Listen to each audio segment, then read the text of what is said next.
première chose, c'est de bien prendre le ballon entre les doigts fermement. La deuxième chose, c'est de pouvoir engager le coude et pousser ce ballon avec le coude et les poignets. La troisième chose, c'est que le regard doit précéder la passe. On doit regarder à qui on fait la passe.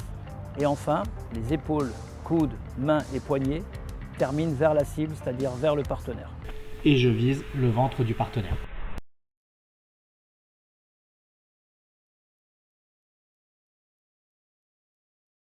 Naturellement à accélérer le ballon et à augmenter la distance de passe. Elle s'utilise sur les lignes arrière et aussi dans les lancements de jeu. Donc les mains sont légèrement décalées sur le ballon pour avoir une main propulsive et une main directrice. Comme pour la passe poignée, il est important que les épaules et les mains terminent vers la cible pour avoir de la précision. Comme la passe vrillée s'utilise dans le mouvement général, il est important aussi d'utiliser les jambes pour propulser le ballon et notamment l'action de la jambe intérieure.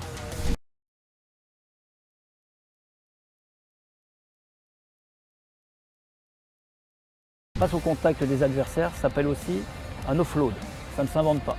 L'objectif de cette passe, c'est de continuer à faire vivre le ballon et de ne pas passer par une phase de regroupement. Elle est déclinée sous plusieurs formes en fonction du contact avec l'adversaire. Elle se fera à une ou deux mains. Tout d'abord, l'enroulement à une main, où on essaye d'éloigner le ballon de la phase de contact. Il existe aussi la reverse pass ou chistera. Lorsque les épaules sont dégagées, on peut propulser le ballon sur l'extérieur. Et enfin, la passe au sol, ou pop pass, qui survient après un plaquage pour donner de la continuité, de la dynamique au mouvement.